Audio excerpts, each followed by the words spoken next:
Assalamualaikum warahmatullahi wabarakatuh. Saya Ilmandara Syahrani, NIM 22314108, kelas PGMI 5C.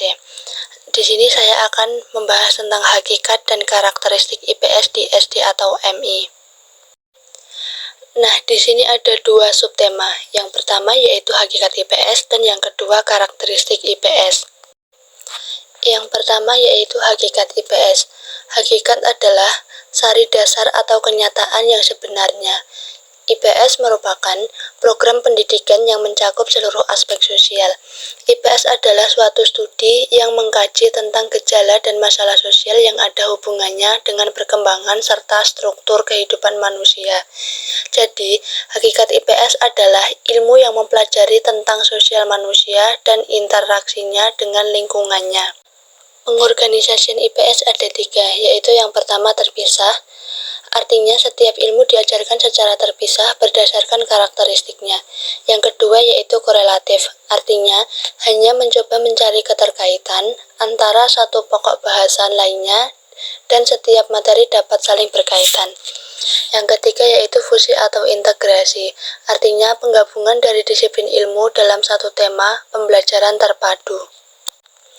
Karakteristik IPS ada 3 pendekatan, yaitu yang pertama interdisipliner, merupakan gabungan dari berbagai disiplin ilmu.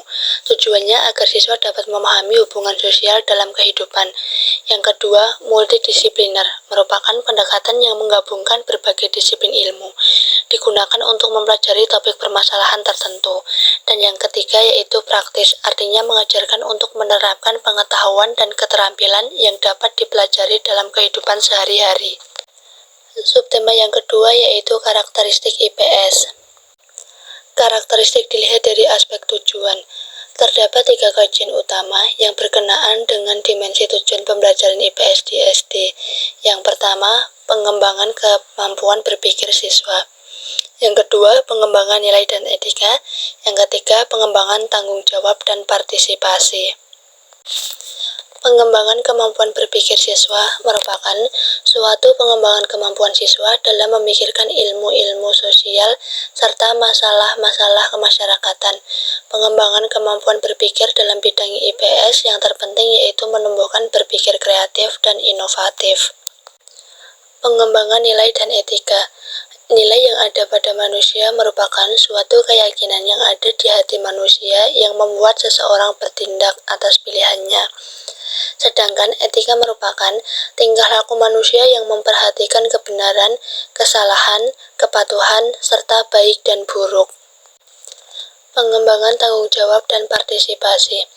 Mengembangkan tujuan IPS dalam membentuk warga negara yang memiliki tanggung jawab serta aktif berpartisipasi dalam kehidupan bermasyarakat.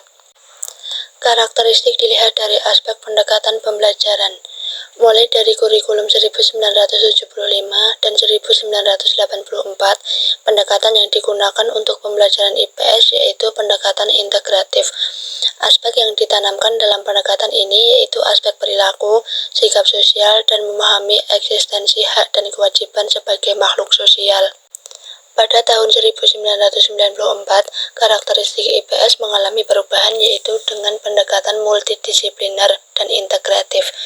Pada kurikulum KBK dan KTSP menggunakan pendekatan yang bersifat kontekstual, yaitu pengembangan yang disesuaikan dengan kebutuhan dan alokasi waktu, serta penetapan kompetensi dasar yang mendukung pencapaian kompetensi lulusan.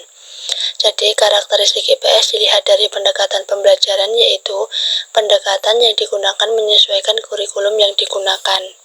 Secara umum, karakteristik mata pelajaran IPS, SD atau MI antara lain, yang pertama, mengkaji seperangkat peristiwa, fakta, konsep, dan generalisasi yang berkaitan dengan isu sosial. Yang kedua, mata pelajaran IPS dirancang untuk mengembangkan pengetahuan, pemahaman, dan kemampuan analisis terhadap kondisi sosial masyarakat dalam memasuki kehidupan bermasyarakat yang dinamis. Yang ketiga, mata pelajaran IPS disusun secara sistematis, komprehensif, dan terpadu dalam proses pembelajaran menuju kedewasaan dan keberhasilan dalam kehidupan di masyarakat. Cukup sekian yang dapat saya sampaikan, kurang lebihnya mohon maaf. Wassalamualaikum warahmatullahi wabarakatuh.